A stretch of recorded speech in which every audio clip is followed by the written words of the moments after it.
वसुदेवसुतं देवं कंसचाणूरमर्दनं देवकी परमानन्दं कृष्णं वन्दे जगद्गुरुम्। आप सभी प्रभु भक्तों को सादर जय श्री कृष्ण। आज हम सभी वैशाख मास के शुक्ल पक्ष में आने वाली मोहिनी एकादशी के महात्म्य का श्रवण करेंगे। वैशाख मास के शुक्ल पक्ष की मोहिनी एकादशी का महात्म्य।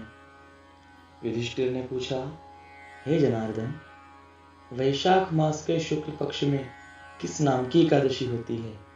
उसका क्या फल होता है? उसके लिए कौन सी विधि है? भगवान श्री कृष्ण बोले, धर्मराज, पूर्व काल में परम बुद्धिमान श्री रामचंद्र जी ने महर्षि वशिष्ठ जी से यही बात पूछी थी, जिसे आज आप मुझसे पूछ रहे हैं।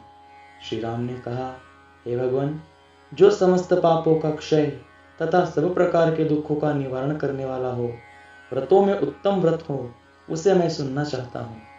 वशिष्ठ जी बोले, हे राम जी, तुमने बहुत उत्तम बात पूछी है। मनुष्य तुम्हारा नाम लेने से ही सब पापों से शुद्ध हो जाता है। तथापि लोगों के हित की इच्छा से मैं पवित्र में पवित्र उत्तम व्रत का वर्णन करूंगा। वैशाख मास के शुक्ल पक्ष में जो एकादशी होती है, उसका नाम मोहिनी है। वह सब पापों को हरने वाली और उत्तम है।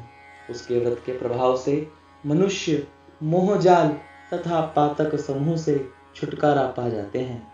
सरस्वती नदी के रमणीय तट पर भद्रावती नाम की सुंदर नगरी है।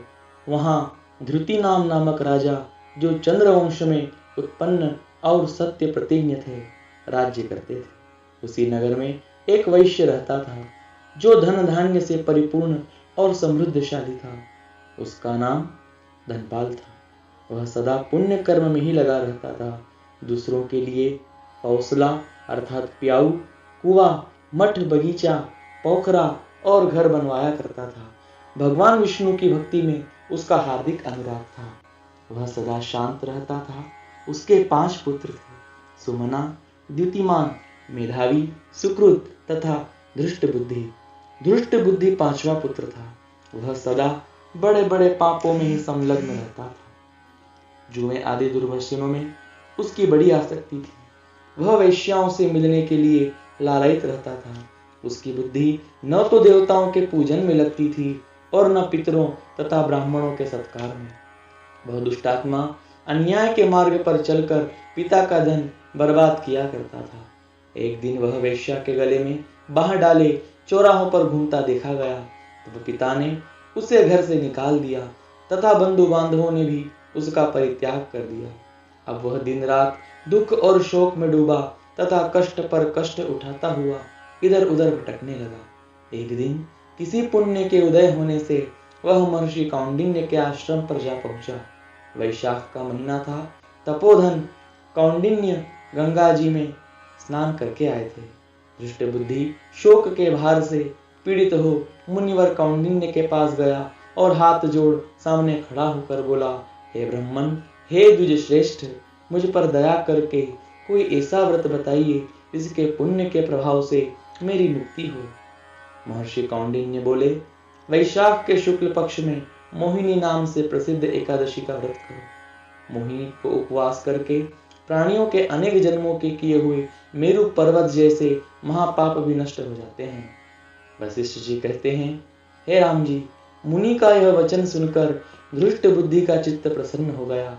उसने कौंडिन्य के उपदेश से विधि पूर्वक मोहिनी एकादशी का व्रत किया।